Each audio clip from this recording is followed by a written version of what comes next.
ایمان قبول کیا وہ کوئی ملا نہیں تھے،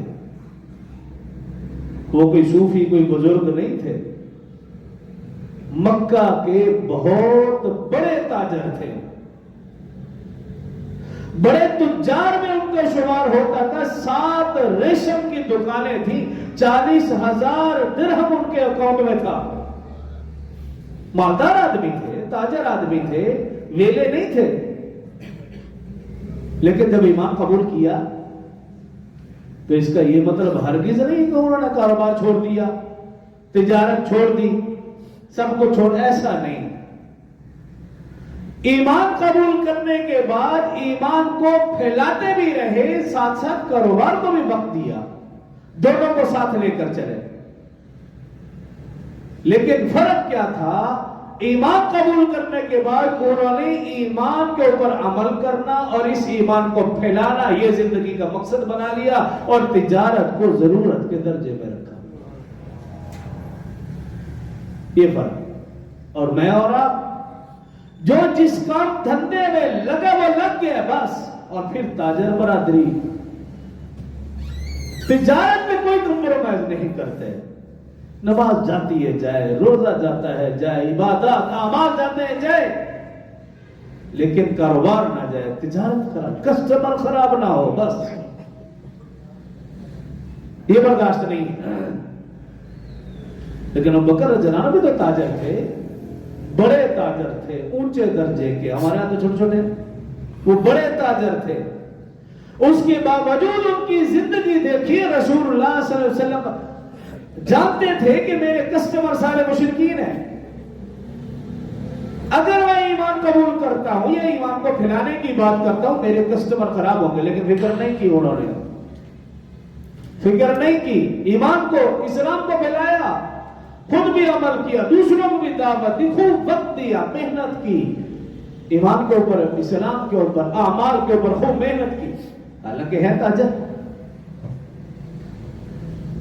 تو ہم دیکھ لیں اپنے تاجروں میں کہ تجارت کے اوپر کوئی لحاظ خیال نہیں، کوئی کمپرومائز نہیں۔ اور ایک میرے اچھے جاننے والے تھے، لاہور میں ہیں، تو وہ جب بھی کبھی کبھار فون ہوتا تو کہتے جی گھر سب کبھی چکر لگاؤ۔ ایک مرتبہ گزرتے ہوئے میں چلا گیا،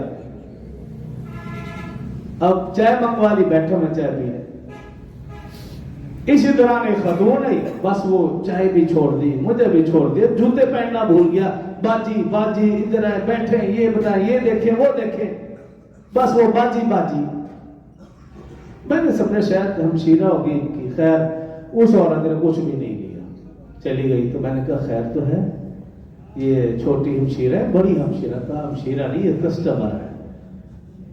تو آج جب میں حضرت ابو بکر رضی اللہ عنہ کی زندگی پڑھ رہا تھا تو میرے ذہن میں بات آ کہ ہمارا تاجر کسٹمر خراب نہ ہو، ایمان جاتا ہے جائے، اسلام جائے، نماز جائے، اعمال جائے، کوئی فکر نہیں، بس کسٹمر خراب نہیں ہونا چاہیے۔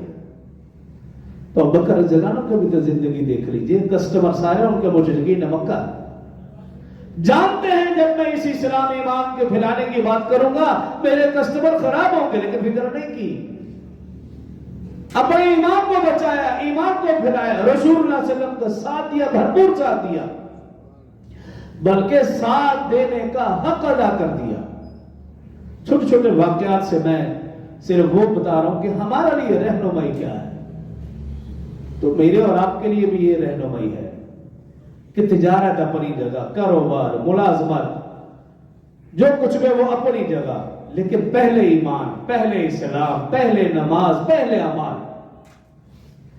اگر ہم ابو بکر رضی اللہ عنہ کی زندگی سے یہ سبق لیں گے تو فائدہ ہے، ورنہ ہر سال بیان کرتے رہے فضل، روزانہ بیان کرتے رہے، فائدہ ہی نہیں۔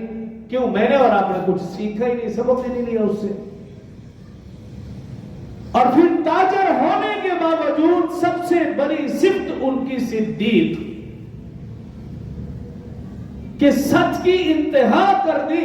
رسول اللہ صلی اللہ علیہ وسلم کی زبان مبارکہ سے آپ کو یہ لقب ملا صدیق کا، صرف رسول اللہ صلی اللہ علیہ وسلم کی زبانی۔ قرآن دیکھیے، والذی جاء بالصدق وصدق بہ اولئک هم المتقون، قرآن نے بھی انہیں صدق و صدق یہ لقب دیا، ایسا سچ وہ تاجر. اور آج کا تاجر کیا کرتا ہے؟ کہ جھوٹ کے بغیر کاروبار نہیں ہو سکتا. بھی کیوں نہیں ہو سکتا؟